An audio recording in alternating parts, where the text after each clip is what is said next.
Andrew, what's up, bud? Perfect. All right, well, let's get started then. Andrew, we're actually going to start with you, so that works out.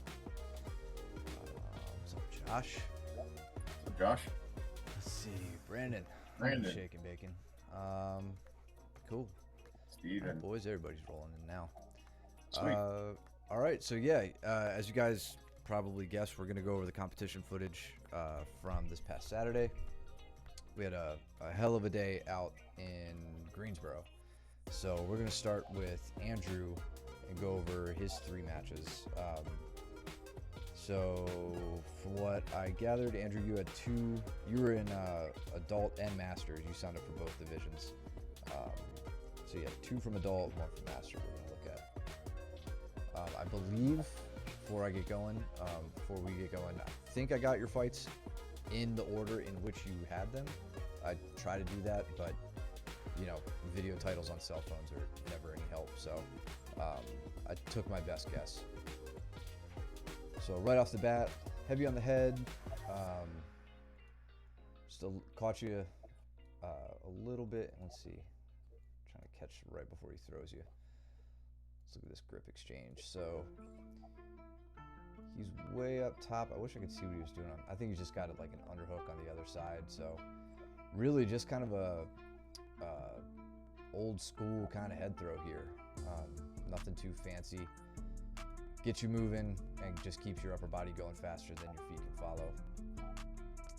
Really happy to see you on that re-roll though, and I think I complimented you on that. That was the couple times you got taken down. You were quick to try to keep it going and to establish a better position instead of immediately fighting on your back, which is a good habit to get into. And then here, so when I was coaching this, I believe I was yelling at you to get your posture back and start working your standing guard break. It wasn't until after the match that we discussed inside bicep ties leading into like the standing guard break. I'm sure you've probably heard us say it a bunch. My fault for not realizing you were kind of unaware of that terminology at the time, so that makes coaching a little bit more ineffective on my end.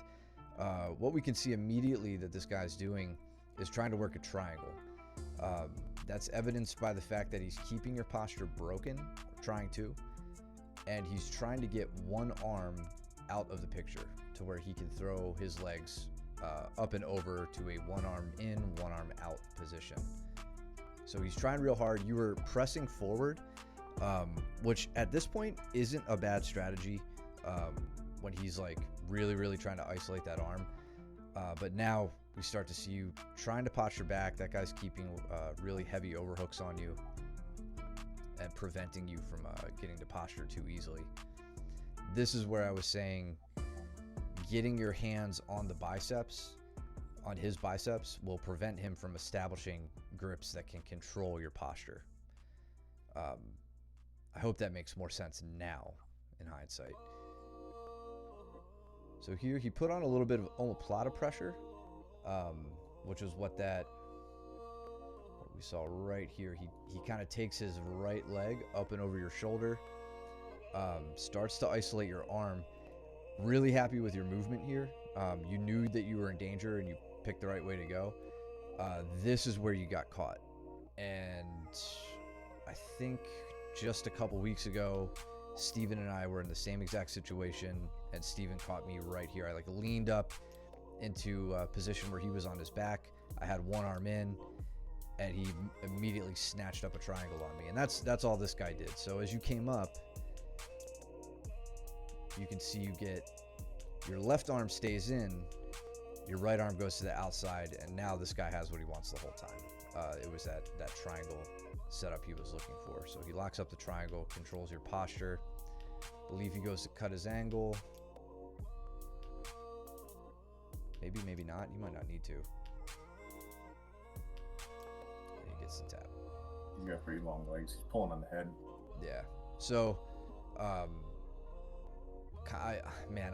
can't blame you for getting caught in a triangle in the novice division. So it's really it just comes down to like awareness of where you are coming out of those scrambles, and that's something that like you're gonna develop. You're gonna get a feel for it as you get further and further into it. This was, I believe, the Masters Division fight, the single Masters Division. Again, really trying to work that reroll. I was happy to see that. So he's got you in Kesa. And it's funny. I think at this point I was telling you to put his head to the mat and then bridge over your right shoulder. It's not until watching it just now, it seems like you were taking it a bit more. I mean, not literally, but you were using a much more direct approach, trying to push his head to the mat with your hand. What I mean by this, and this is something we can easily practice, and we probably should. Kesa can suck to get caught in, but it's not too difficult to get out of. Yeah, I think you end up in the far corner, like back behind where the ref is right now, which, yeah, that all of a sudden it gets really hard to hear. But at this point, what I was calling for was, let's see if we can get it before he gets the Americana.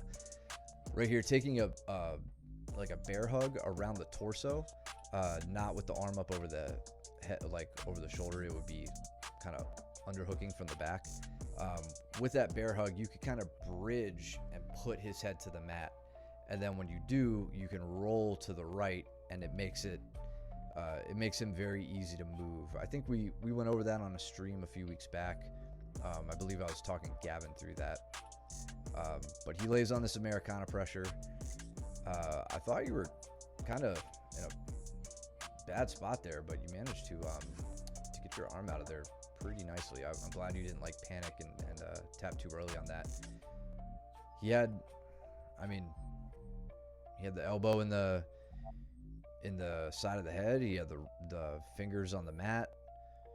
I think you just turning towards it is what shut it down, which... Yeah, you lift your shoulder up. If your shoulder is off the mat, the pressure on the shoulder becomes less.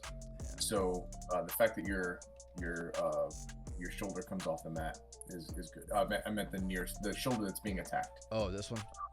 Yep. Gotcha. It doesn't put as much of an impingement on the joint. If that was flat on the mat, then it would hurt a little bit more. Sure. Yeah, so Americana threat, you thwarted it, but he gets to settle into mount now. Good job framing on the hips. That's beautiful. Clear to me that you're not making any of those white belt mistakes. Yes. Bench pressing away, pushing at the shoulder line or the chest. Great regard there. That was very nice. I like that. That again. So, yep. Pulling the knees in.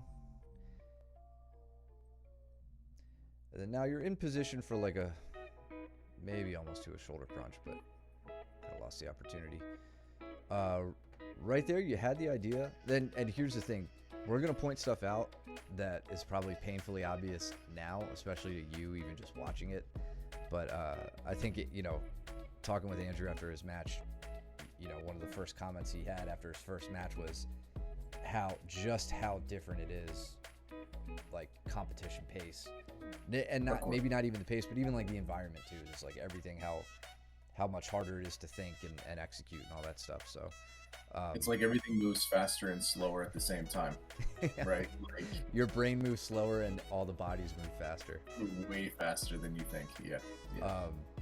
Yeah. So some of this will be kind of obvious. Like right here, you start to turn towards him, but you kind of stall halfway through, and you kind of accept being put on your back there. But that was just, mid scramble. I think had you kept moving, you may have been able to get your knees pointed down and gotten up from there. So now from side control, we really want to start focusing on effective framing. That was nice. I liked how you were able to sense and start coming around the back. If you would use, so you kind of stayed on that near shoulder. If you would have reached to that far shoulder, that far lat, this hand to here, that hand over there, then you could have started locking them down and heisting up to your knees and potentially taking the back there. Yeah, and I think if I recall correctly, I think you do have a tendency to grab the near shoulder with your underhooks when you cut angles. Mm-hmm. You know, when you're fighting from standing position, we may see it later on again. That'll be something for you to play around with. I'm not going to say to never do it. We saw that, I believe, last week with Luke's standing shoulder crunch takedown, where he establishes the shoulder crunch, which requires an underhook to that close shoulder, and then he utilizes it in a takedown from there. But so often that underhook goes to a tight waist grip, to the far lat, to the far trap, maybe even sometimes all the way around to where you're grabbing the forearm of, the far forearm. Yep. So there are a lot of different places that you could choose to put your hand, and honestly, very few of them are going to be here. Shoulder crunches are kind of like the primary exception you'll run into. But I think you have the right idea here. I believe I was trying to tell you, again, this is where it probably started getting difficult for him to hear. Trying to escape out the back, he had that underhook. And now you could kind of see, I feel like maybe... yeah, you have it right there. That's awesome. Energy, I think it's good. I think energy is, starting to deplete a bit. You're not being quite as scrambly. Seeing when you were on your back a few seconds ago, your legs were left out a little too easily. But that's the way it goes. So here, yep. We had talked about the bicep ties and working to the standing guard break. And there it is. That was awesome. That was sick. To a guard pass. Let's highlight that. That was sick. I mean, that's like prime execution of what we do in class and how it translates into the competition mats. That was awesome. Yeah. Energy level definitely depleted fast. Show the fountain. Yeah, for sure. And dude, that's how it is, man. I mean, that was a big reason I tried to end my matches as quickly as I did. So here, looking for the pass. And look at his guard.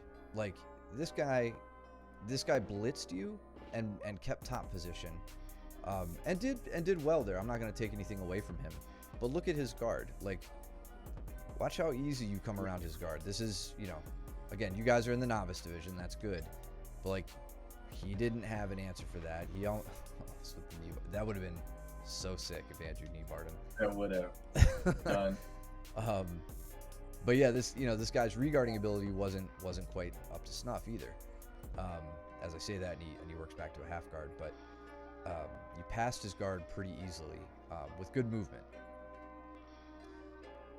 And then here, this is where he almost racked up points there for getting right to mount, but you managed to take him over off balance. Gets 2 points for the hooks in.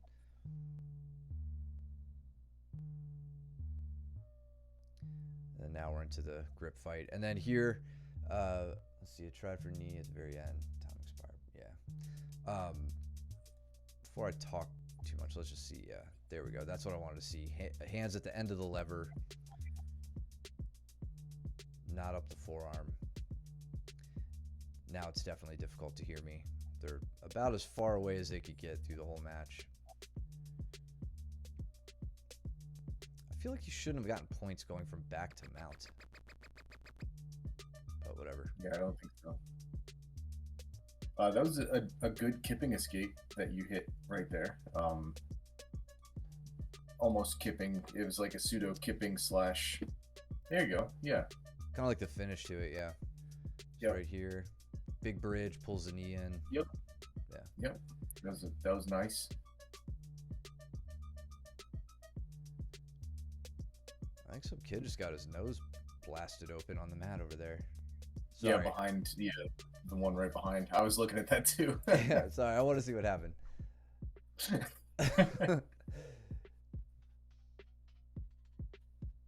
Quick little detour. I don't know, man. It looks like the kid went for something. Just had his nose smashed.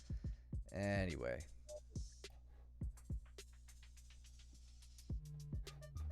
We're ahead of this.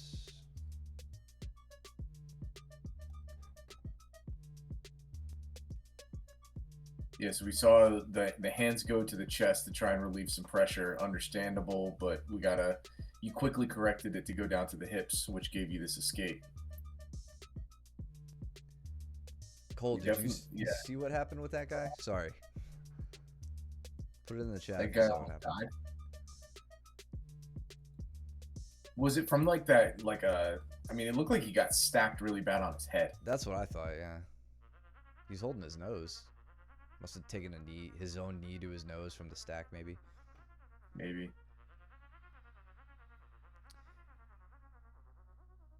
Yeah, and again, I'm not gonna chastise you too hard for like your leg position right now. I know how tired you are at this point. Having this dude is laying on heavy pressure. I mean, we talk to you guys in class all the time about keeping your knees up. He's just driving forward and making you wear all his weight right now, and that can be exhausting. Ideally, yeah, like you're framing, you're trying to get your knee in. He's doing a good job of blocking there. Nice. Yep, Yeah. he went straight. Okay, gotcha. Yeah, and just ran out of time there. Pretty much, yes. All right, so then last match. Again, I think you probably learned just how difficult it is to also not just keep your wind, but catch it between matches. Even when they give you a good 5 or 10 minutes. I can tell you're huffing and puffing here. I knew you were going into this match. And this is where some silly mistakes can get made. So right there, taking a shot, leaving your head on the outside. I mean, whatever, man. We've all done it. Yep. So from the reset,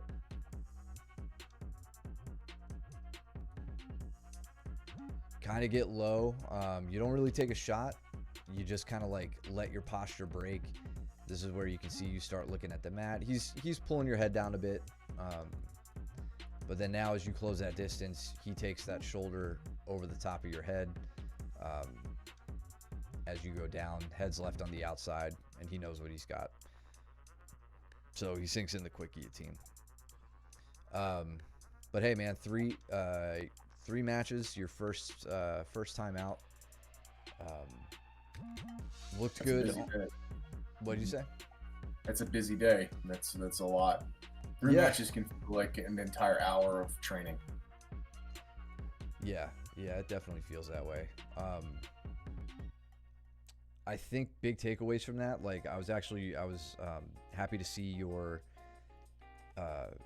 some of your mount escaping being put to work and being used very effectively. So definite pro there. The big takeaways for what to work on, maybe some of the sloppy white belt mistakes that we all made in the beginning, like leaving your head out on the outside, you know, not making your head a little too vulnerable, like on that last spot. What else, man? I mean, brushing up on the standing guard break, and again, you kind of like immediately improved at that between your first and second match, so that was really great. Now it just comes down to practicing it and getting your feet underneath you a little bit better. So all in all, good experience, I hope, and plenty learned. So 23 minutes of you had 23 minutes of match time? Really? That's a lot of match time. Onward to Josh.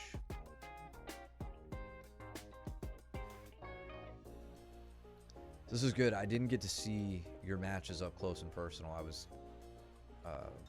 getting ready for mine at the time, so I couldn't watch them. So this will be my first look. It's the right attitude. Yep. So not letting him set up any collar ties up top, at least with his right hand. Bugging the head a little bit. Oh yeah, all 3 matches occurred within 23 minutes. Yep. Oh yeah. I'm sure the aura sent you. This was the last one. Absolutely, man. Yeah, of course, Andrew. Always here to help. Let's see. How do we want to do this? So let's see. What was your? This was, I think, your. If that was your last the last one. match. That was the gold medal match. Okay, this was the second So then I believe this was the first. Let's find the beginning of it. Giving away all the spoilers. This was his first match. Yeah. Jeez, those are quick. There we go. We'll go here. We'll work. I had him backwards.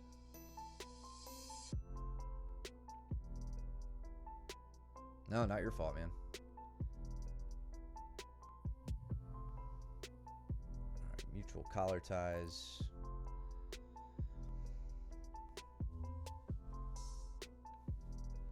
Kind of stalemating each other up here. This is where you could put to work some of the Russian tie stuff we've gone over lately. Over ties. If you had a wrestling background, I would have recommended like trying to take a shot there, but he may have been ready for it, waiting for it. Yeah, one of the things that we were Cole was coaching. One thing that we were advising was the ship's wheel, right? So he had that collar tie, and the guy allowed him to get that overhook. And so when we saw that, we were trying to get him to turn the ship's wheel. And watch how the guy's head.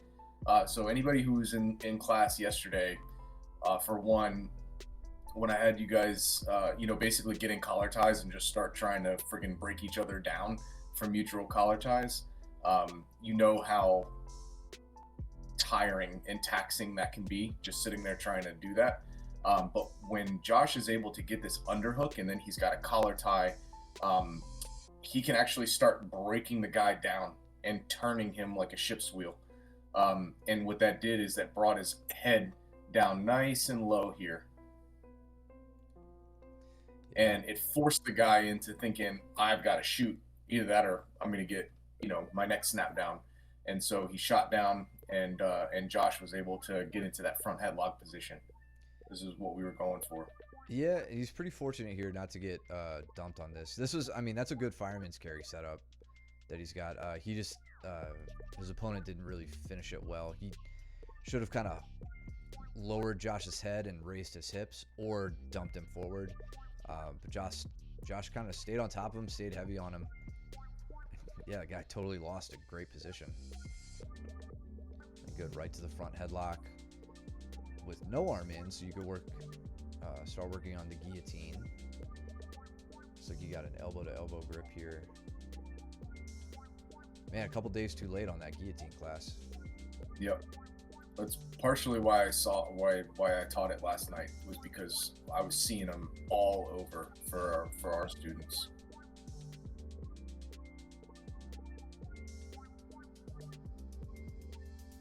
And yeah, I think you even mentioned it at class the other day. Like, the two primary things you're going to look for here, Josh, are either the guillotine or variations of strangles from the front, where your hips are in front of his shoulders, or you're going to look to transition to the back and look for, rear naked strangles, breaking down the turtle position, etc., arm bars, whatever. Didn't have a good finish, slash, didn't know how to. Yeah. That's why we do this. Yep. So he gets probably 2 points for that, right? No, he did not get 2 points for that. Oh, his knees were down. Yeah. I was kind of surprised, actually.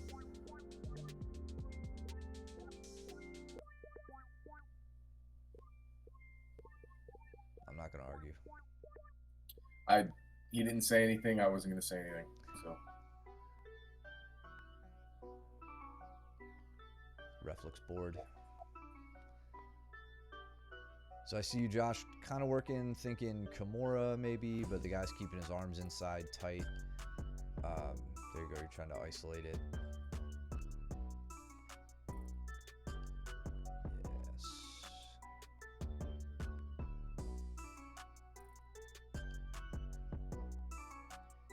Yeah, he's not doing himself any favors with his head position right now. He's leaving his neck open. That, and he's isolated his own right arm. Okay, his leg's out, so maybe he feels a little bit better. That makes more sense. He's trying to threaten the guillotine for the guard pass, but in the same time, I would think we were advising Josh to guard the strangle, and then, I did not see the strangle when he was facing away from us. I didn't know what the guy was doing with his arm. Mhm. So I think we were advising him to go for the strength, like a guillotine threat of his own, and start heisting up. But when he made this turn, we adjusted the strategy and we're like, okay, well, you need to defend the choke and just get out of the position. Yeah, this is not a place where you want to hold on to the guillotine. Right. Yeah, the way you got the head still. That's fortunately, I don't think this guy really knows what you're giving him. His arm is in the wrong position to set up a Von Flue choke and like counter your hold on his head. So no big deal. But we definitely need He was committed to trying to get to the guard pass here. Yeah.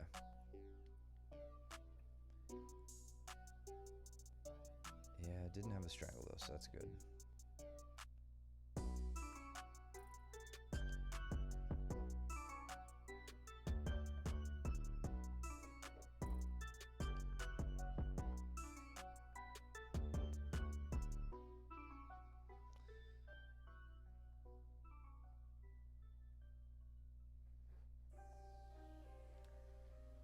Now, I'm curious, Josh, did you choose to go back to standing because you thought you could outclass him on the feet, or because you just thought you had to, or you didn't really think and you just did it? What was your reasoning for that? Attempted foot If I'm not sweep. mistaken, we told him to stand back up. Okay. I don't have one feeling or another about it. I was just curious. There were no points scored during this portion of the match, and I think there was only maybe 2 minutes left. So we're kind of like, well, his stand-up has been really good in class, hitting go behinds and mat returns. So we were thinking that was going to. You don't think we told him to get up? I'm pretty sure if we turned the sound on, you did, but it's okay. I don't have the sound on these. You guys are gonna have to settle this on the mats. What was this about? I saw this pause from across the map. Ref called time. Was there like a points dispute or something? Or was that regulation time? That was regulation. 4 Okay. minutes was up. Gotcha. Yeah, so then they went into overtime here.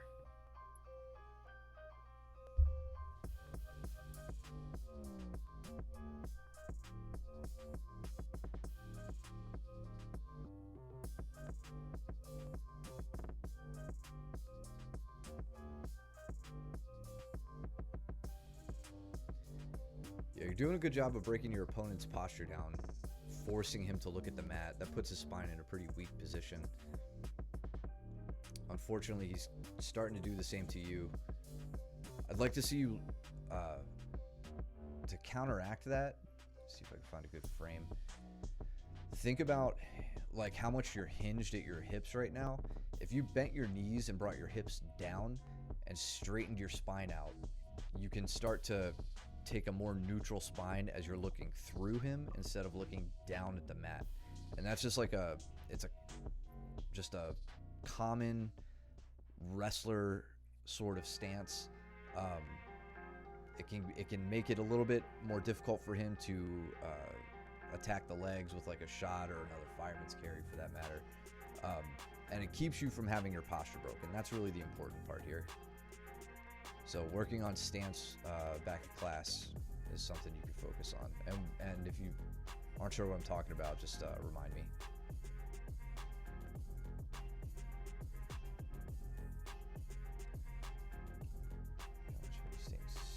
Seating since my stand-up games. Your stand-up game's not subpar. It's just you're a novice. That's really all it is.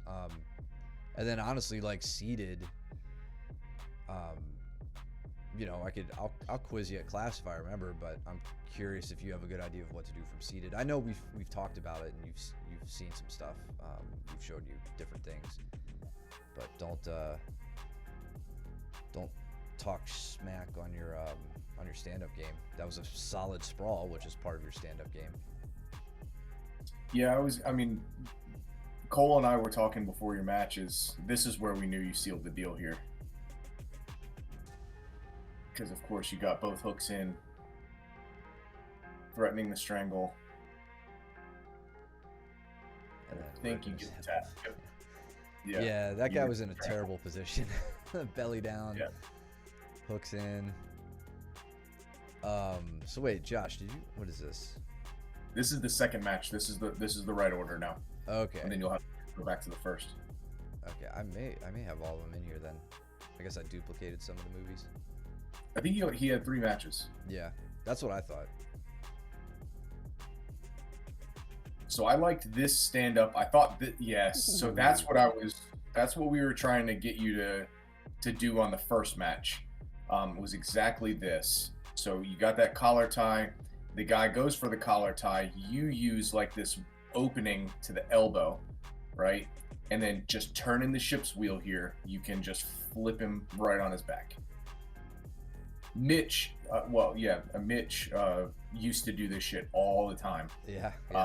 And it's just, yeah, you're capable of doing it. You see it, and again, Cole and I were like, yeah, between the go behinds and just that, basically using that collar tie against them, whether it's popping up the elbow and hitting a go behind, or this ship's wheel, felt like were the 2 biggest assets you had in your stand-up game. Yeah, and I'll use your opponent here as a counterexample of what not to do. I think every time we go over ankle picks from a standing position, I correct a lot of you with your elbow position on the ankle pick. You set up your collar tie. Your elbow should not leave your ribs. Like your arm shouldn't be extending outward. Whereas this guy, he gets his collar tie, but he drops his level, and look how far he brings his head down while leaving his arm fully exposed. Forget the fact that he loses the collar tie grip. Right here, he starts to lower his level with his arm fully exposed. That's what gave you all that leverage up top. On top of that, like with his collar tie, he didn't even take the time to try to break your posture down. You know, we saw earlier, you know, your back isn't immune to being, curved down, hinged at the hips like we saw before. This is also your second match. You could have been tired. He could have taken advantage of that. But instead, he just put his hand on your neck and then really did nothing with it and tried to take a shot. And you got to completely reverse his bad technique with your awareness. So as he shoots, I love that you just kind of have that hand right on the back of his head, shoving him down. Hit this kind of cow catcher sort of finish here. Keep him going. Looks awesome in slow motion. And then right to mount. Past the guard, right to mount.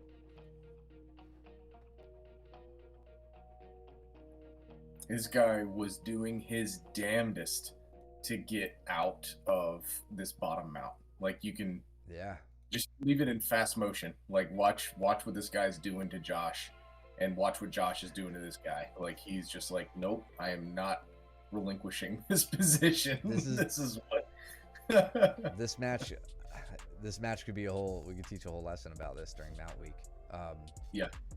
Yeah, I mean, so Josh, you're riding in a higher mount right now. You're not low, so hence the flailing of your opponent's legs. This is my favorite one. He's bridging you, and he's not really moving you because you're not directly over his hips. So the amplitude of his bridge is not going to translate to your hips as well as it normally would. You're saying, I love that you're keeping your arms out. You've got a nice wide base. He's not even thinking to attack your arms with like an upa or anything like that. So you let him kind of tucker himself out here. Another feeble bridging attempt.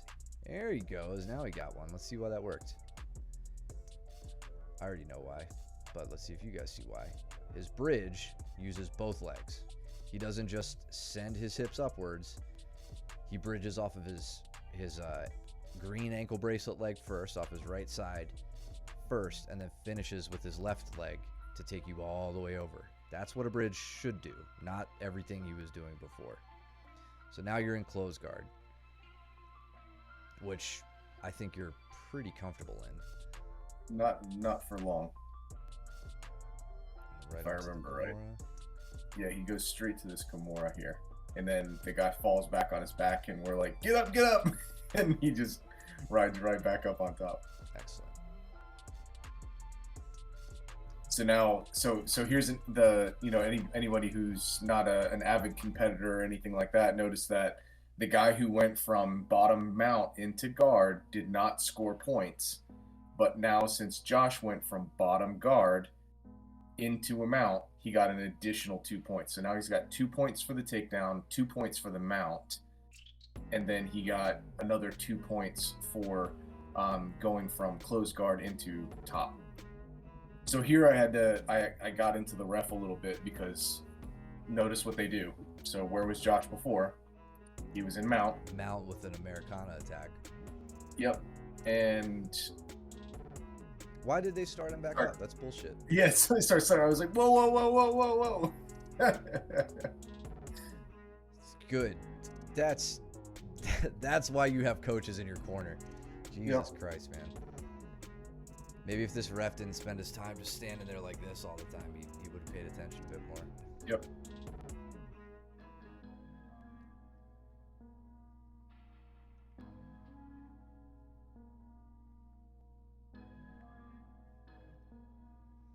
Apparently not.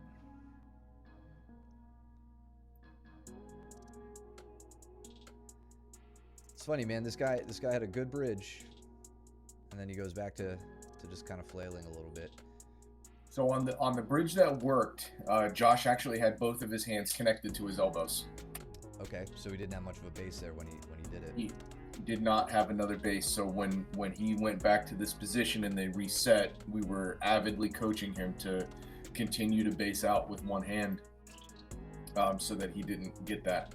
And the reason why he didn't was because he was trying to isolate an arm in order to get to the katagatame position here. Right. So we were trying to get him into that arm triangle finish.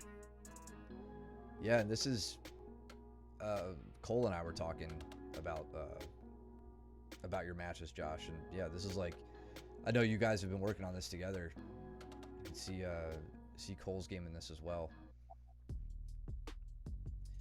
So now when he denies you that katagatame, he gives up his back. That's your time to settle into that gift wrap position where your right arm would capture his left arm and wrap up nice and tight. So this is going to be a good angle because I know the guy tapped. Spoiler alert, but oh, what? But I didn't know whether it was from a smother or from just sheer exhaustion. Josh told me he got the smother. Okay. They're resetting you now, okay, right? Yeah. Yeah.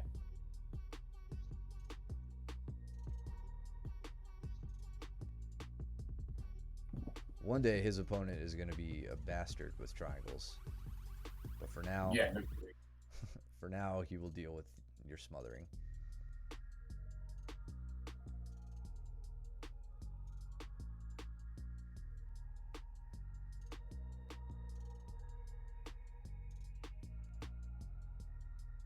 Yep, there we go. Notice the whole time there, Josh. This smother pressure, and I've talked about this since Luke started murdering all of us with it. The smother's great, but it also elicits a reaction that we take advantage of, and that's this open elbow position that his right arm is in right now. So his elbow is far away from his body, which means you can isolate it, and that's where you could dig on an underhook or whatever. I'm not saying don't go for the smother, don't use that technique. Just recognize the opportunities you're creating for yourself.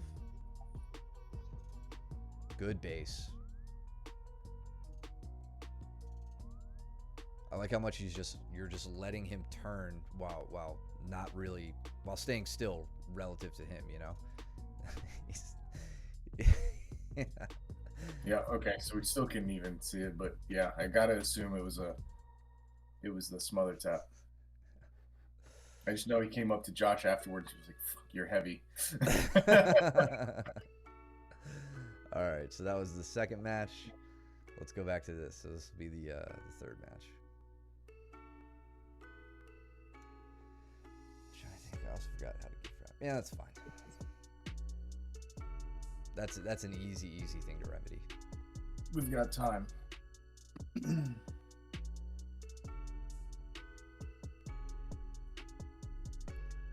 Jordan, are you in the chat? We're gonna go over your matches next. I don't see him in the chat, but Twitch doesn't always act right for me.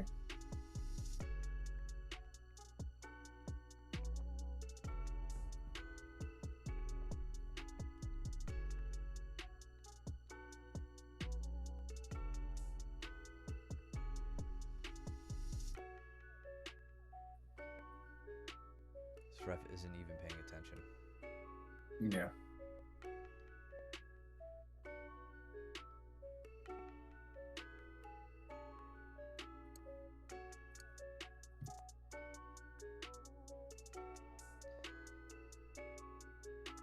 This match makes a little bit more sense on the feet now, given how long your previous match went.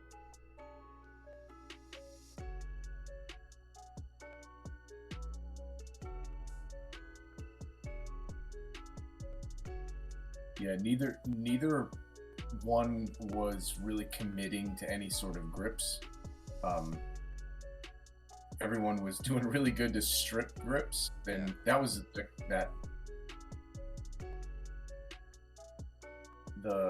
grip that we were really looking for Josh to get. But as soon as he would take a grip on this guy, he would strip it, and then as soon as the guy would grip Josh, he would strip it, and we would be back to square one. Yeah, it's kind of negative gripping. Mm-hmm.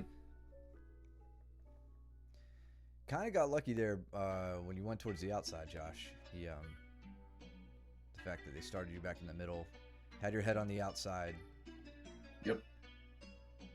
Not that you were in immediate danger from that, but all right. So now this is where, Josh, you can utilize Von Flew pressure. We can go over that at class. I don't want to spend too much time on that. Nice back take. It was beautiful. Yeah. From half guard. I love it. It's putting heavy pressure on the wrist to try and strip that guillotine threat. Good frame. The guy completely puts his arm across the body here. Yeah, I was just going to say that. Using your opponent as another counter example of what not to do. You can tell where this guy's elbow is. It is right here. And Josh, your center line is right here. So if that elbow is across your center line, that back is yours all day. And I think you recognize that. You also leave your leg trapped, which is great because when you're in half guard and you go to take the back, really you just have a hook. This guy just secured your own hook for you. So let's see, you got that knee all the way up behind the head. Love it. Sit to your butt, fall to your left. Excellent execution. Right there. Then looking to a quick strangle, immediately attacking the neck. Oh, don't give up on it. Oh, yes, the muffler. Yep, I forgot we could do that.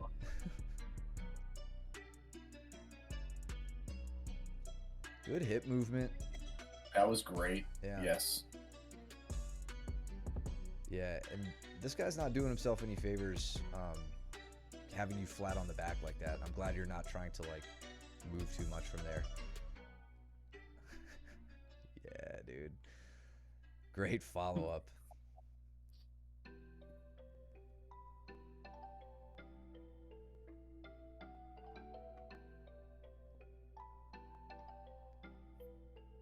Alright, so he kicks a hook free. Back to mount. I guess they give 2 points for that. The ref is given points for going from back to mount. So they must have something in the rule book that I overlooked at least. I mean, the rule book is 100 pages, so. Yeah.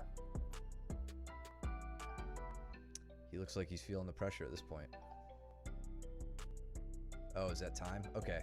That was time. Yeah. Gotcha. One quick thing I want to point out, Josh. You might have heard us joking around about this in class. I know Luke said it sometime last week. Anything below the eyes is the neck. It's a common saying when you're dealing with big strong guys who can just put a squeeze on you without having to get under the neck. But there's also something to that. I mean, as long as you have the point of your elbow to the point in front of the point of his chin, if your like forearm right inside your elbow is over the mouth, you can still tuck his chin into his chest and pull his neck, or pull his chin down and in, and you can still elicit a strangle from there. So even if you find yourself in a position like this and you can't get under the chin, I'm pretty confident that you could have put a strangle on this guy right here. Yep. And even if you don't get the strangle, you are putting so much pressure on the jaw that, I mean, like I have felt my jaw like starting to dislocate. I have felt my teeth push from pressure like this before. So you can get a lot of people to tap from that, even if the strangle doesn't set in quite right. I don't want you to burn your arms out trying to do that, and I don't want you to rip anybody's head off at class. But next time you compete, There's a way to do it though. Like talk to us next time either one of us is there, and we'll show you the mandible strangle. Yeah, definitely. Other than that, great showing, man. Let's get your hand raised. Make it official. In the red corner, Josh. Sweet. Let's see. Moving on. Up next, we've got Jordan. So Jordan had 3 matches as well, all captured in portrait mode from afar, but we'll do what we can.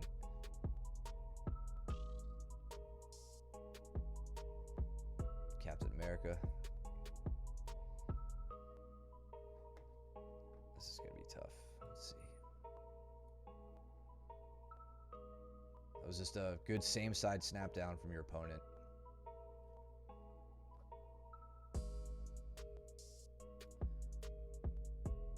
I'm going to go to where we can see some stuff. All right, so immediate things I'm seeing here. Your right arm hugging over the neck. There's my pointer. This, I'd like to see it instead trying to pummel in front of his face for a frame across the shoulder line, rather than hugging him down into you and closing that space. And then it looks like you're really trying to get your other forearm in on the hip. That's good. He's doing his best to prevent it, but not really using good technique. He's just kind of switching his hips to no real avail.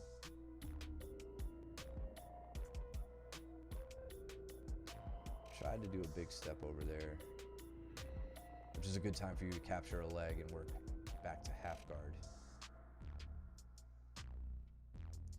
So yeah, there we go. Bridge, got the knee back in. Okay. He disengages.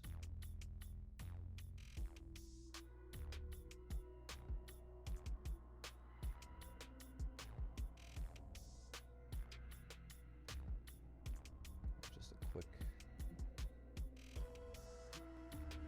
Okay, so all he's doing here to pass your guard, he's establishing a connection first, right? He gets, which we always talk about doing, whether you're this guy seated or standing, connection is it's where it all starts, and it needs to be made.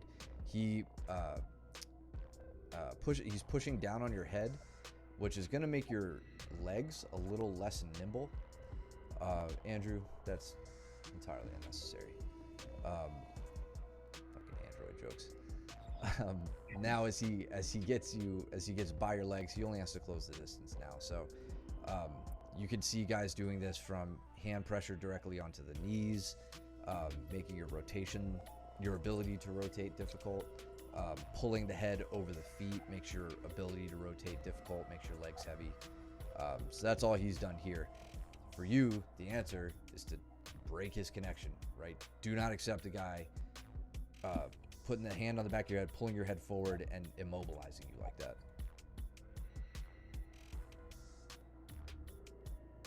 Works all the way to north-south, back to side control.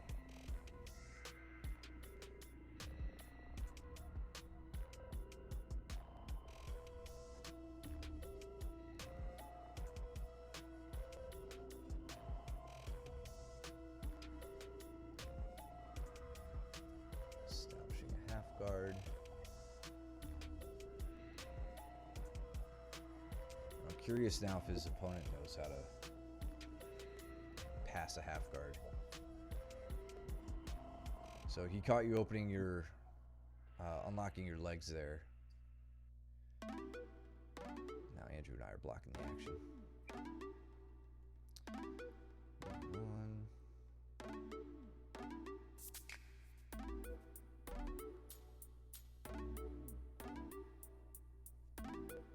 You ended up back in close guard. Yeah, this is tough. 8-0. Alright, his opponent gets out. Can't really see anything what Jordan's doing right now, so might just have to move past this match. Back in a closed guard.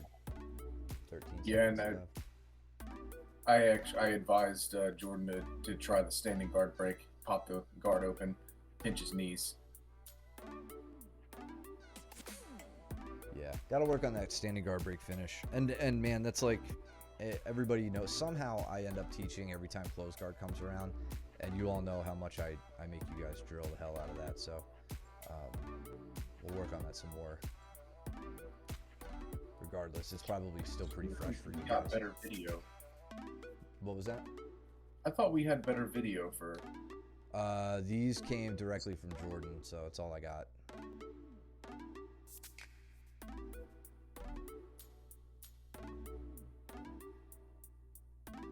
So this opponent really likes Kesa.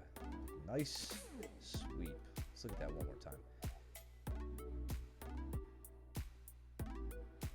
So Andrew, this is kind of what I was referring to. So it's hard to tell exactly what Jordan's grip configuration is here, but notice, so all right, he doesn't quite put the guy's head to the mat in the same fashion that I was talking about, but the end result is similar. He ends up getting him rolling, puts all his weight right on his head too, and gets a good sweep out of it. And better get points, there we go. He's already doing better than I did in my first ever competition. At least he scored points. Looks like he's going against a skinny Ben Askren.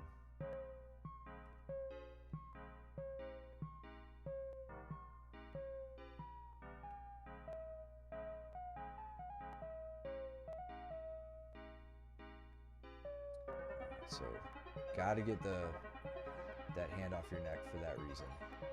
This is where those inside bicep ties come into play.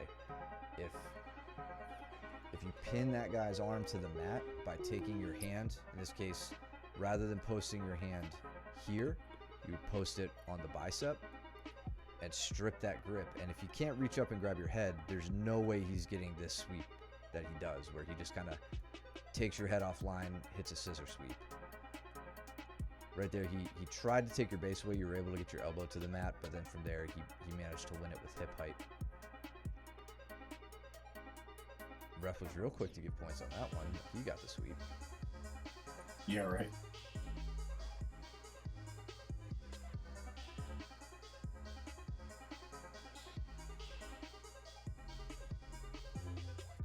There we go, not extending the arms. Looked like he thought about it for a second. Tight arms are safe arms. His opponent knows that, so he bailed on the armbar.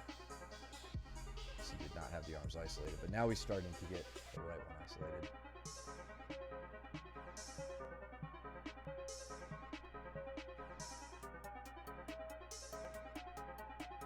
Yeah, this is not going to be easy to just roll the guy over from here. I don't think Jordan's arm is in any danger here. I hope Jordan. We told him it wasn't. We were sitting right next to it, and I was like, "You're fine." Yeah, yeah, good. Now he is in a little bit of trouble here.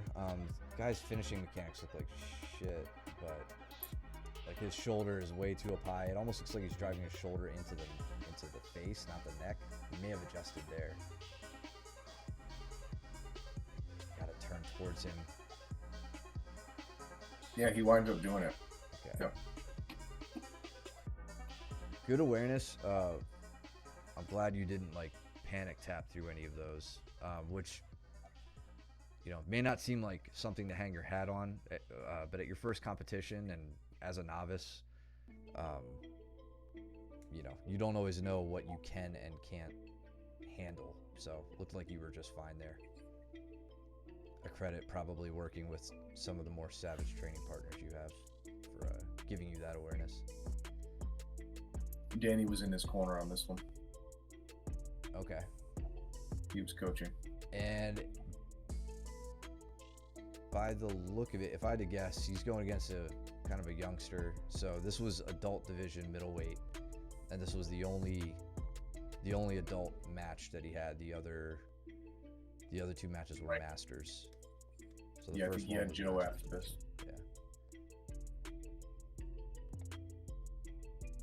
Yeah, Baker in the chat?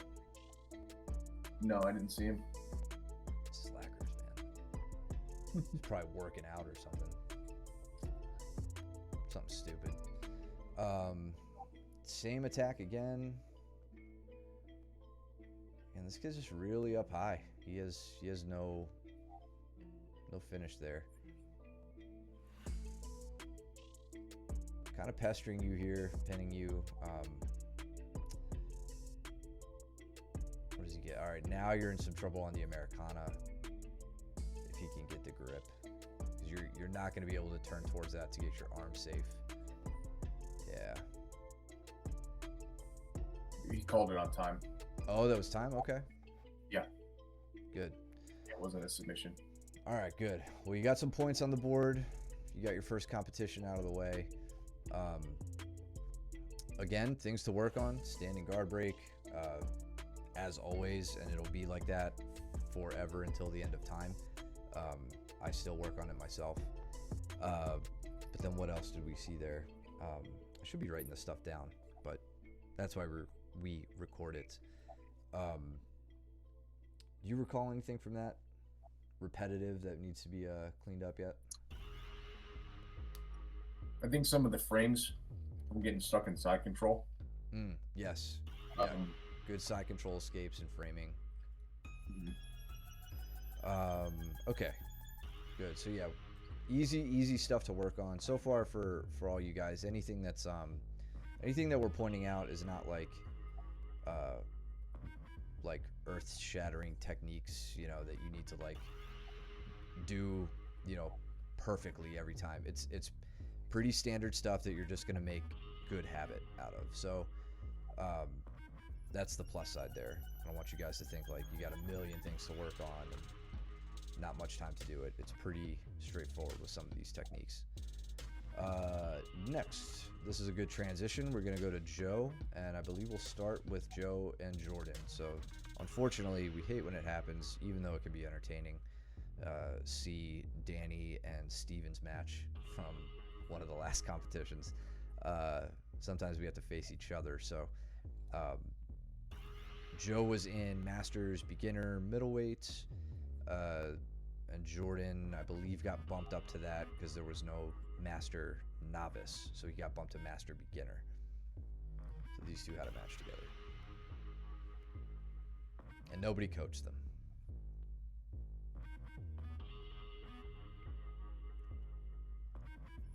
How do you guys feel about that?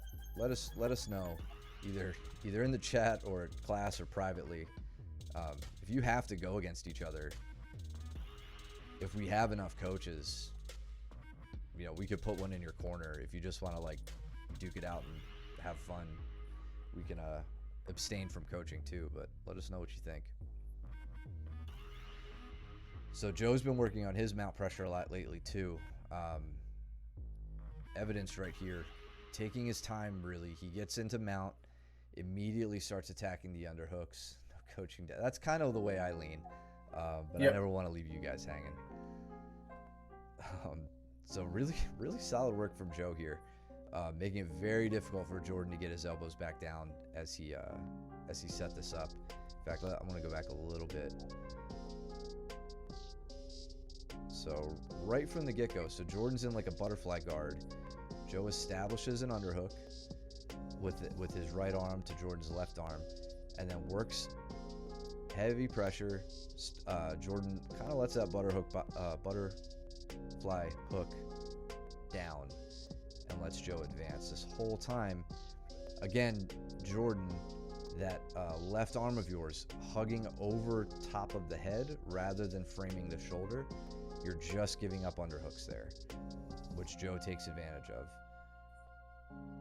That just leaves your arm open. Look at Joe as Joe's posture, or as Joe kind of straightens up his posture here as he puts his knee down and straightens up. If your arm stays against his head, your arm comes away from the body, like right there. Better example of it. Now he feels himself starting to advance. He's getting his knee staple set up, and he knows that he needs to get his underhook. So he's digging.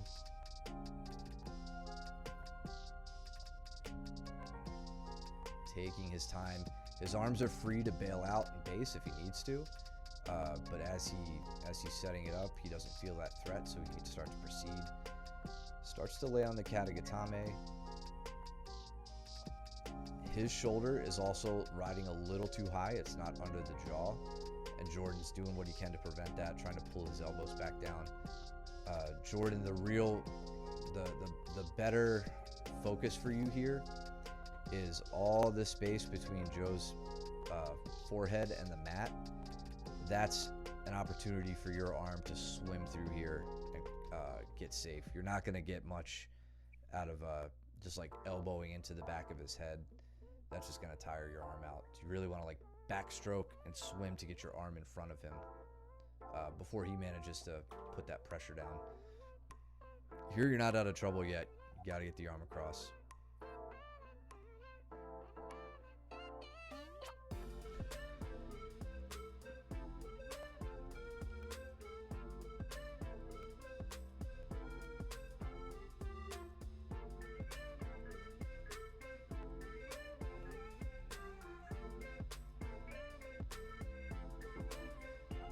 Standing guard break.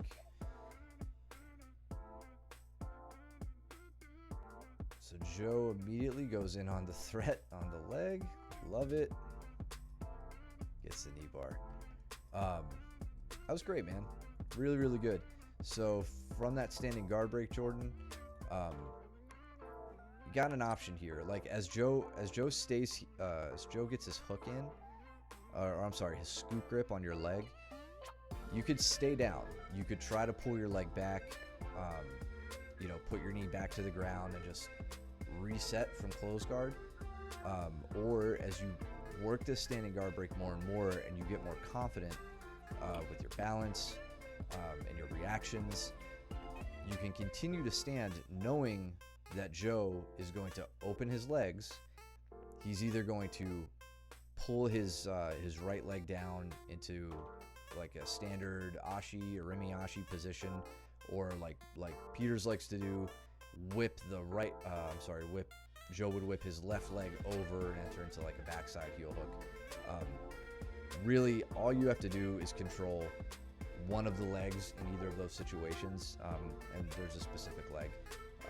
And you're going to be pretty safe, and he opens his guard up, so you don't have to fight to get it open, and you get bounced back. So that's going to be something that just comes with experience in setting this up, or I'm sorry, in working that escape. So put the reps in on that, and you'll be good there. Joe, on your end, that was excellent. Really, really good. I loved the transition into the leg from early on. I'd like to see that. I think, Mike, you probably agree. Hand placement. Yep. A little higher up on the knee. It looks like he had it there, but then you shifted down, just down to the shin. Yeah, he went down towards the shin. I want a scoop grip on the thigh. Yeah, get it up here. North of the knee. And then, so the next thing you're going to need to improve here is pulling this knee down immediately. As soon as you open your legs to make this transition, this knee needs to drop to here and come either inside, either inside. How do I want to think about this? You're gonna, see, that foot is going to come through, like the knee is going to lead. It's going to come under. That foot's going to come around, and you'll set up in a rimiyashi. Or that knee has to come down, and you could whip the leg, whip your, this leg around, and then get to the, like the backside 50-50 position. So it's a good start. I want to see you tighten that up and make it even more difficult to shut down. In the meantime, though, you used it. It's not like you didn't do anything with it. You used it to get him off balance. You can see you kind of pressure into him, put his weight over. Probably give you the time you need to get it to where you needed it to be, which was right there. You pull the knee down, whip the leg over, and then bring your hips to the outside for the knee bar. And then I'm going to be nitpicky here. Ideally, this foot is not going to be pinned to your butt. You will have stepped it through at this point. So either way, looked like you went out there with a plan and you executed and you improvised and overcame as you needed to. So good job for the both of you. That was a really, really good match to see.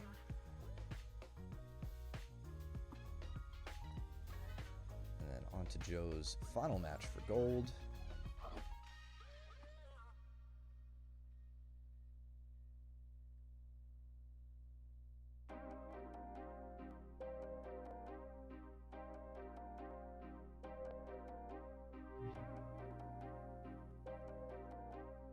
So this guy's leaning forward quite a bit here. Look at this moment. Look how far his head is in front of his feet.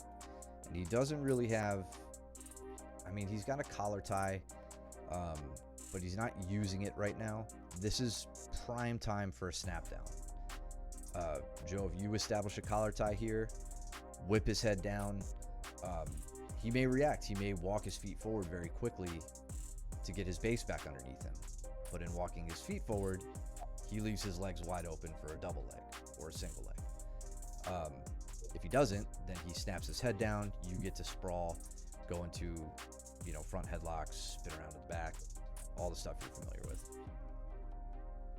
So some of this standing IQ, you guys are going to start to build more and more as you work on that. But those are little things to look for. Where is the head position relative to the feet? Is he pressuring forward? Is he pulling back as I'm trying to pull him forward? All those little things you need to identify and exploit. So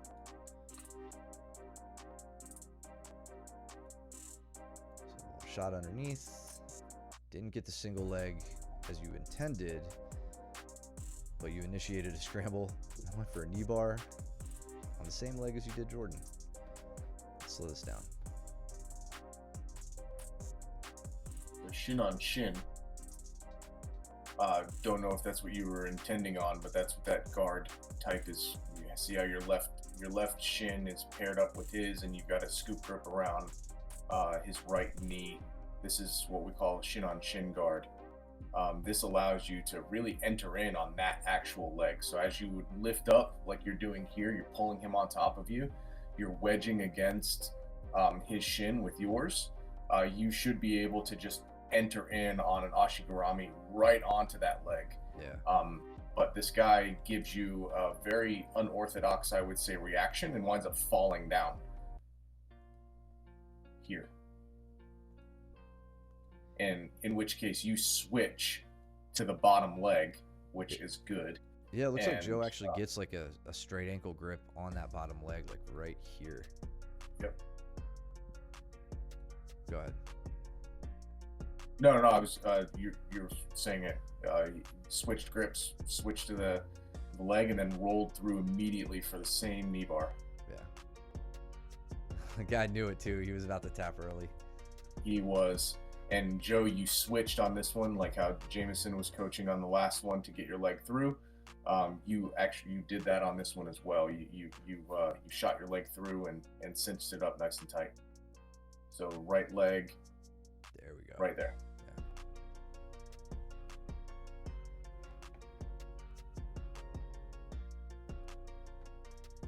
Good stuff. All right, Joe. And I know that felt good. After being dissatisfied with his first performance at his performance at his first competition, he came back and did a bang up job at that one. Joe showing what Joe's capable of. I love it. Couldn't have said it better myself. So we're gonna do something we've never gotten to do before that we've frequently talked about wanting to do or figuring out a way to do. We're gonna look at some matches from a professional level grappler. We had a really unique opportunity to do that with Esteban Martinez, the Giant Slayer, stepping in to my division, unfortunately, and getting on the mats, turning my 8-man bracket into a 9-man bracket at the 11th hour, and just causing chaos everywhere. So I was actually really stoked for this. Like I said, you don't get to see up close and personal, people who are professionals, who compete on the world stage, competing right in front of you, let alone having the rights to their video. So I took the video myself, and we get to watch his game in action. So he's the one in the black, not wearing the muscle shirt. Actually, I'm thinking about it. So right here, he goes for a fireman's carry. The guy sprawls back, but he has a very, very tight guard. Obviously, he's a smaller guy, but he uses that so well to his advantage, with his ability to re-guard. At no point in this match is he in any real trouble. You can see it's so hard to pay attention when you're shooting video and excited for the match. This scramble. No, come on, I lost some of it. Let's look at this again. So from a De La Riva, he spins around to the back, starts to get the back take from here. I think his opponent thought he had the leg, but he definitely didn't. Esteban comes up. He's really keen on hitting back takes from here, from these leg entanglements, ninja roll, kiss of the dragon, which is the stupidest name for any move in jiu-jitsu. I hate it, but that's what it's called. Don't ask me how to do it. I refuse to learn it. But you're basically Japanese, we're not learning. What? Yeah, yeah, right. So yeah, that whole transition, he just Tasmanian devils his way all the way around this guy, and manages to get onto the back.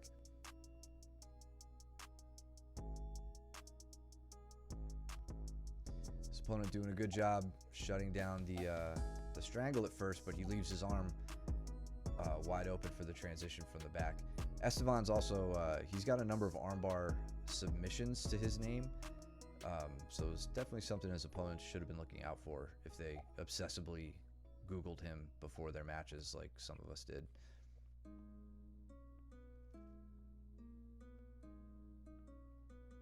So working for that arm isolation, no real concern on his part, and he shouldn't be. His opponent didn't really have the angle there as he turned. Exactly. Certainly doesn't mean Steven. No, definitely not. No. Notice as his opponent goes for this armbar, he has no real control over the head and shoulders, and that's what you need if you're going to attack an armbar. It attacks the elbow, so you need to have the shoulder line under control. His opponent doesn't have that here. Esteban's head is free. He knows it, so he just basically works what is essentially the latter half of a hitchhiker escape or a turning escape. Gets himself safe. Now his opponent's knees are pointing away from him, so he passes to that side. Nice heavy pressure. Not really concerned for the re-guard.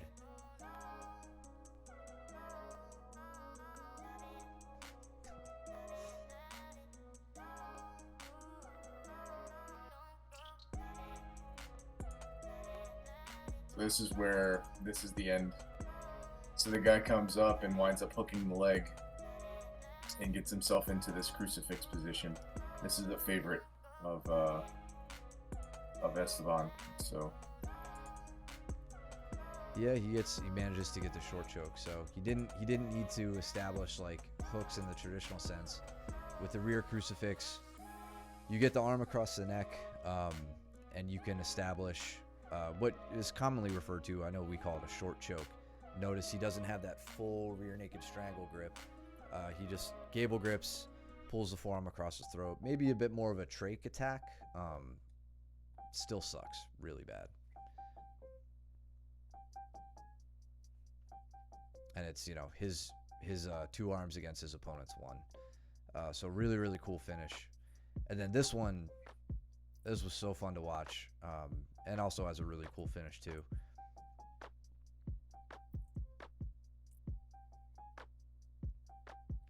So Esteban's keeping his hands up real high right now. You would think that's kind of a bad thing, considering, leaving your legs open. But it's going to be a lot harder to win the shot on him if you have to level change that low to get to him. And I'm not saying that as a joke. Like, you think about a tall guy, legs are so much more easy to attack standing than it is, maybe against me, right? Like, if you guys wanted to take a shot on Austin, you'd probably feel more confident about it if he was standing upright versus taking a shot on me if I'm standing upright. So he doesn't have to worry too much about blocking his legs to prevent the shot. Also, his opponent here just ran over to the mat after having another match. So they gave him as much time as they could, but his opponent was definitely coming into this with half a gas tank.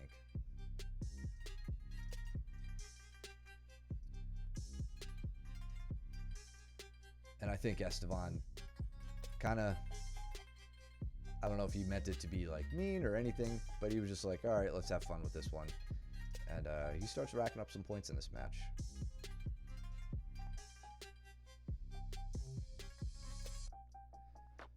Look at that transition. So yep. From this trap triangle position, looking to take him over, guy gets back to his feet. So Esteban knows he's probably not going to sweep him down with this. So he lets go, immediately attacks the leg, comes up on the single. He's remarkably good at just plucking that leg out from underneath you too. Mm-hmm. Ask me how I know. So here he's got that shin pin on the bottom arm. This is a good dorsal Kimura position he's setting up here. And he spins to the back, but notice he dropped his leg off of his opponent's head. So he's not really, that indicates to me he's not concerned with establishing an armbar here. So he's going to this seated head and arm position, scoops him up, has the hook in, and starts to work from something more akin to a rear triangle position. Now it's very close to a rear triangle.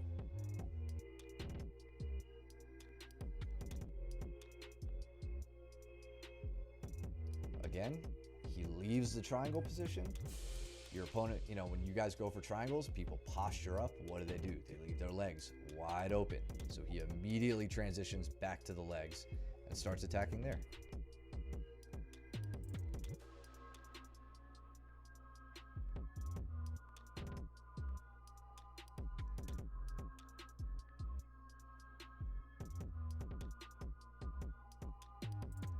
Wish I could see the scoreboard right now. I forgot what the points are at. It is 12-0 at the moment.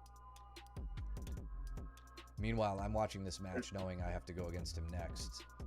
I think that was a sweet. I love that Berimbolo style. So it's not Berimbolo. It's more so a ninja roll, right? So this is a ninja roll from a different type of a position. So he's got the Kimura, the dorsal Kimura. Dorsal. What's that? Like from a dorsal Kimura position. Yeah, and then he hits a ninja roll from here. So he hooks, dives towards the legs, extends away, and would ultimately try to take the back from here. That's a really neat transition. Yeah.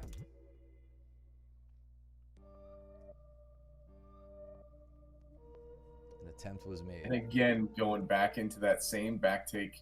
So can you go back for a minute? So he's here. Let me go back further. Steps over. The guy reaches up and hooks the leg, but then again, look where his leg is. He kicks over to get out of the position, and then immediately switches in to that ninja roll right here. So he inverts his knee, kicks around, head down towards the legs, and then goes back into the same movement. That was slick. Yeah, and this is one of those moves, like, I've seen it done a lot of times. I've never even attempted it myself. But, like, slowing it, I don't think I've had the benefit of, like, slowing it down like this. But notice he gets put into backside 50-50. And then as he falls to the side of his trapped leg, that's where he then turns to the side of his free leg and hits that somersault. Right. It's such a tricky little maneuver, but just a cool way to expose the back.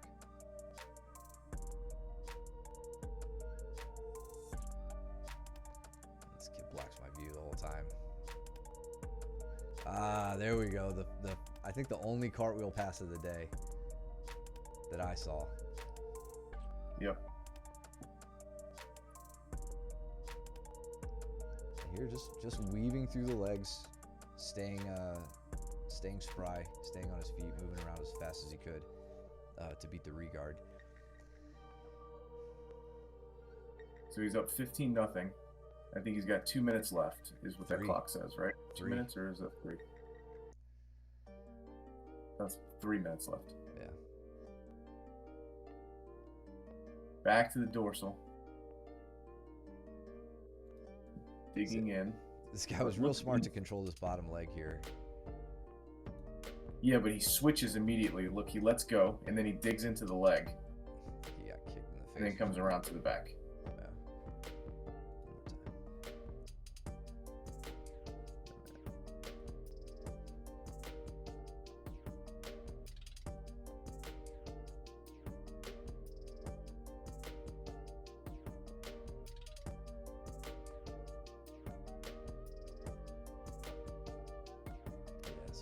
He didn't even have the legs tangled there. He was just kind of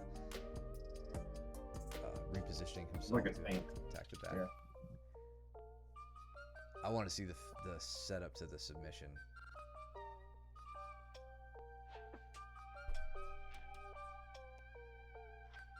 So here he's in a dangerous spot. Okay, slips the arm.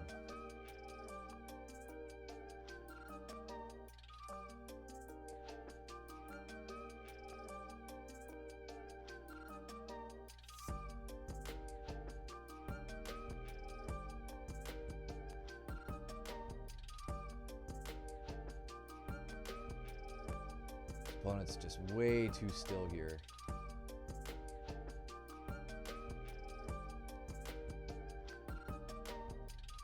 So he gets the armbar, sits up to the omoplata, but his opponent rolls through. Straight ankle attempt. Aoki lock-ish. Okay, this is where it's fun. So he's in this cross-eyed turtle position.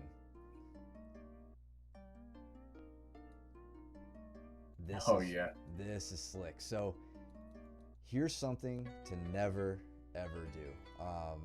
Let's see if I can. So we can't see exactly what happens here, but I'll tell you what this opponent does. With his opponent, with his right arm, reaches back and grabs the leg. Think he's not reaching to grab Esteban's right leg, where he would reach forward and up and try to pull it underneath. He reaches back and grabs Esteban's left leg with his right arm. That's a terrible, terrible idea, and sets you up for what I've heard called a legs Kimura, or maybe even a reverse Kimura, but I don't like that name. The legs Kimura is just devastatingly powerful and will blow your shoulder apart. I was really happy to see Esteban be super nice with this move, because I don't know if his opponent knew what he did here.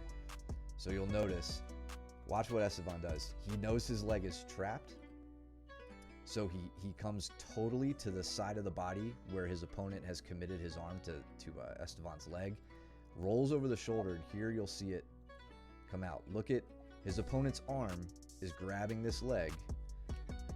That is bad news for him. So as they land, Estevan comes up, covers the shoulders, and now he has him in a position to hit a Kimura with his legs. This was the first time I'd ever seen this done in competition. I can't think of a professional competitive match where I've seen this move pulled off. And I just want you guys to know, if you're curious about it, I'll happily do it to you at class, so you guys can feel just how futile your effort is here to like fight hips with your rotator cuff. Okay, that's what happens here. So he starts to lean forward. He's nicely laying on some pressure. I think Estevan knows how bad this move is for him. But he gets the did they go? I'm pretty sure that was the tap. That was the tap. They still had like 2 minutes left. Yeah. Oh yeah. Minute and a half, minute 40. So we'll watch it in full speed without me talking through it.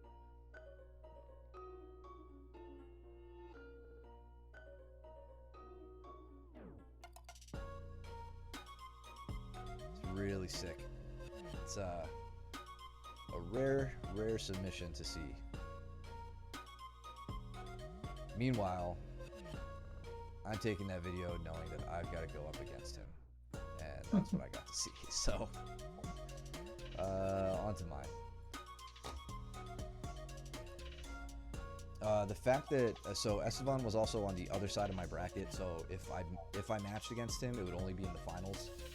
So that kind of changed my strategy a bit. I kind of went into the competition thinking, let me have fun, let me do some cool stuff, let me try to embarrass some of these kids and do something I've never done before, right? Or whatever, just something cool. Now it turned into, how do I not waste a bunch of my energy in case I have to go against this professional later and put on a good show. So this kid, he got bumped up from the 130s. There was nobody in his division, so it sucks. I've been there, so I know what he's going through, but I have no sympathy. He sits and immediately starts butt scooting away, which kind of pisses me off, so I disengage until he's ready to re-engage. And now I'm looking for leg drags. So I know that he's looking for leg entrances. I want to get his legs outside of my body so he doesn't have anything. He overcompensates from that leg drag though, allows me to get my foot inside. You can see my right knee penetrates up the middle. And now I say, all right, let's try to finish this fast. So I get the heel exposure right to there. I scoop the heel. I have my little handbrake on the knee the whole time, making sure he can't slip the knee out.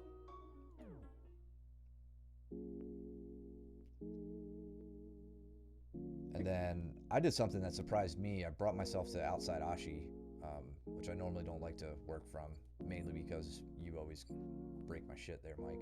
But then just got a quick outside heel hook for the finish. 34 seconds in is when they stopped the clock. And get that out of here. Kurt thought that was so funny that I slid that ankle bracelet back across the mat. He was like, the disrespect. Really? I didn't realize. All right, so then this was my second match, and apologies, I don't have sound on this one. So if you haven't watched it, if I haven't showed it to you at class, you're just gonna have to trust me when I tell you that this guy claps my neck so hard. Right, coming up in 3 seconds. Right there. There. That was like a full-on punch. Yeah. Oh, look at, I heard Joe had a fun reaction. So Joe over here. He's like, ooh. And honestly, my own reaction to that, I stop, I disengage, and I go, all right, man. And the ref said, easy boys or something like that. But I was like, we can play that. So watch this now. This kid's really smiling through it. He apologized immediately, but whatever. I won't dwell on it too long, but those heavy clubs to the neck serve a purpose, and you're gonna see that a lot in Olympic level, well, not even Olympic level, but just in like freestyle wrestling, guys trying to like get in their opponent's heads and elicit, reactions that leave, if I got mad there and I just went forward and attacked, I could leave myself vulnerable. I don't want to see you guys doing that at class, obviously, but it does serve a purpose. So it's like, I knew what he was doing. I just wasn't gonna like, let him do anything with it. So I decided I wanted to work my stand up here as best I could. I tried to throw him by there. I made him get a little airtime. But yeah, get a little overzealous on my takedown, or like my reaction to his takedown, maybe.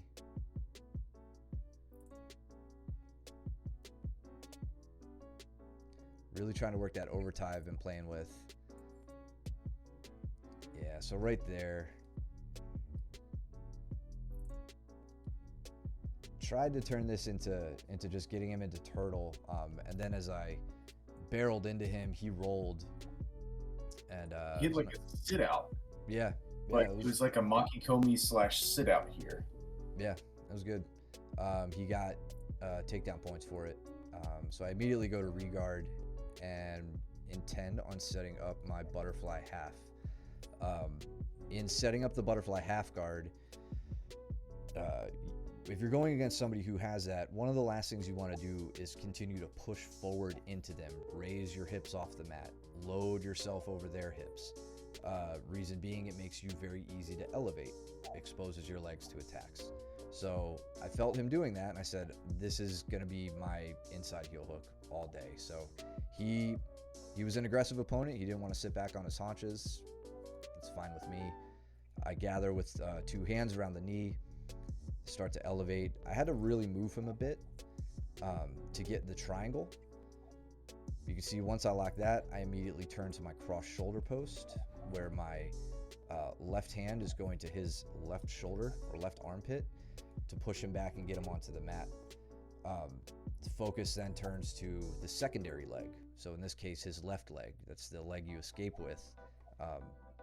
I wanted to gather that up to shut down his escapes as quickly as I could. But he wasn't really escaping.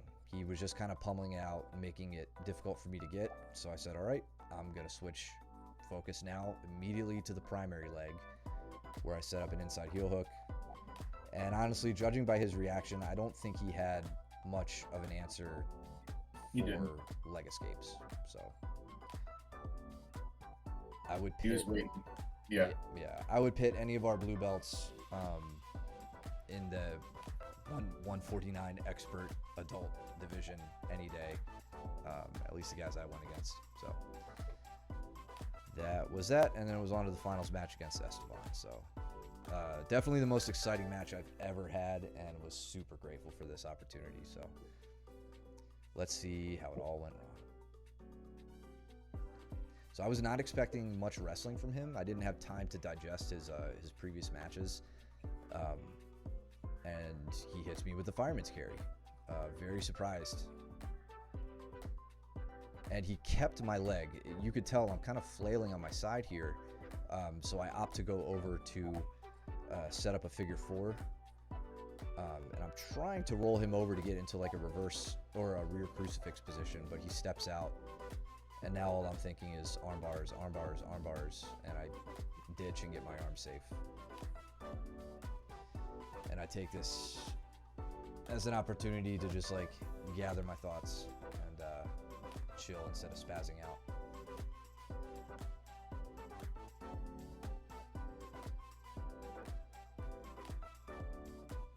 So notice I'm not hugging over that head, just like I was telling you guys, Jordan. Immediately trying to use it as a frame when I can, when he gives me the opportunity to. Thought about trying to pull him backwards, but there's no way that was gonna happen. He's got his kickstand out.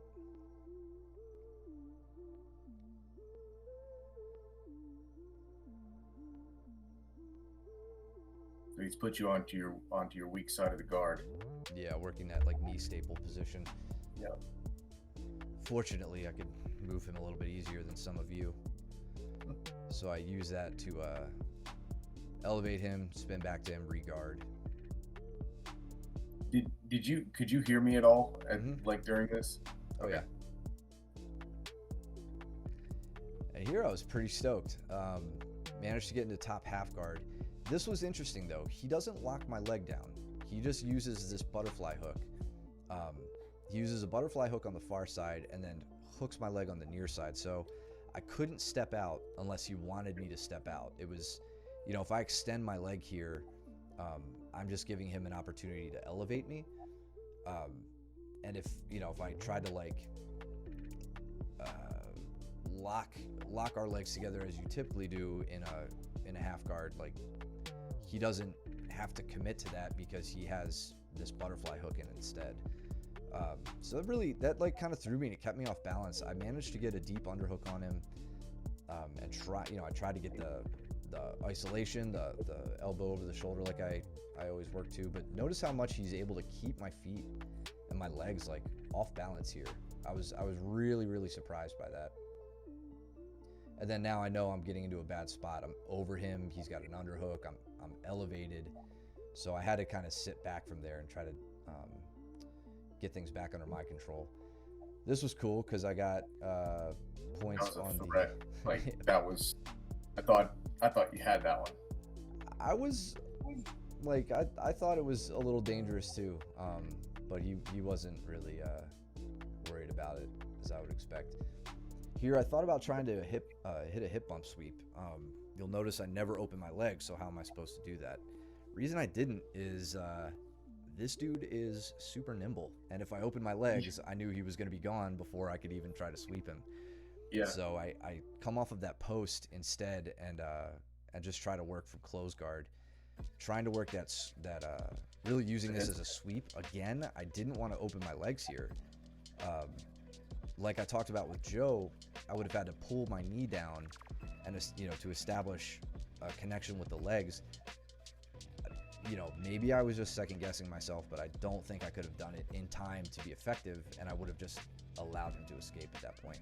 So this guy's very fast. To your earlier point, right? Like you have to judge what you believe your opponent is capable of as well, right? So if you didn't feel that you had the speed needed compared to his, then it was the right call, right? Like yeah. So I try to use it as a sweep instead. He steps out. Again, up on the straight arm. No arm.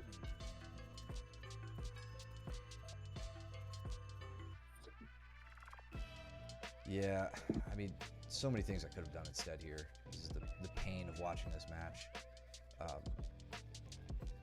No real omoplata threat there.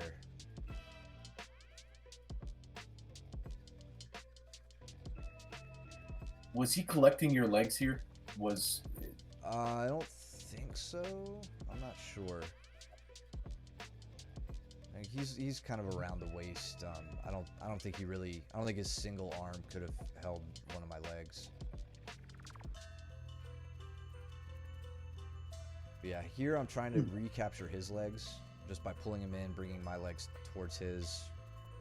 His use of the tight waist was like very, very nice.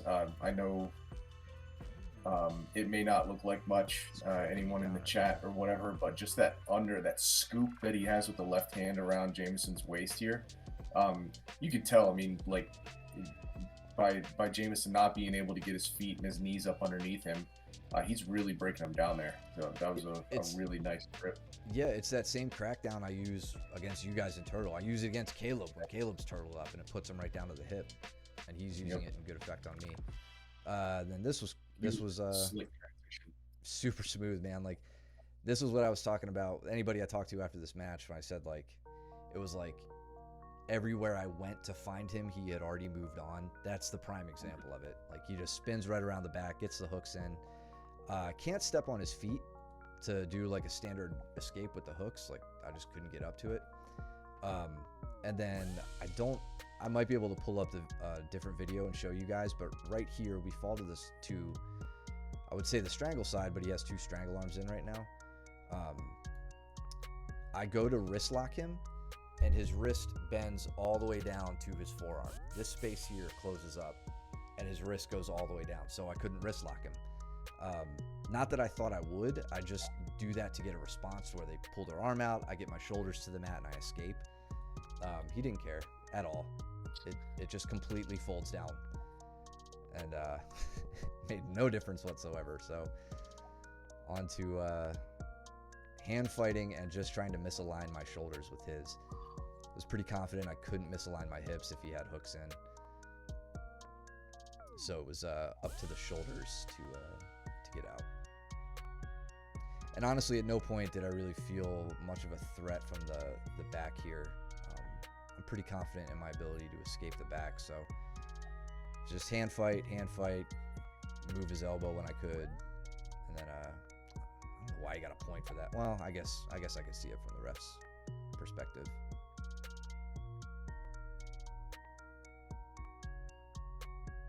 Mind you, I've already scored 3 points against him, so I'm pretty proud of that. So he leaves the back. He's not having any help on the back. So this is dangerous for me. There's a good transition to the armbar, which again, freaking out about. Don't want to give up my arms to this guy because he knows how to use them. So settling into knee on belly.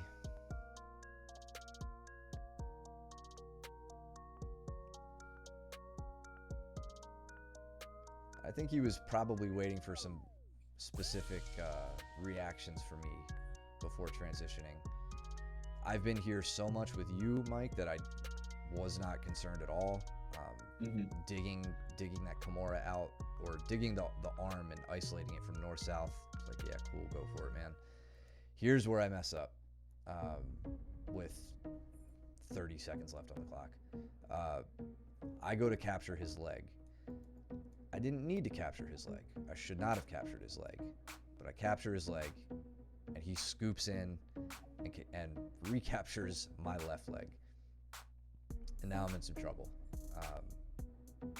You put yourself in a cross ashi.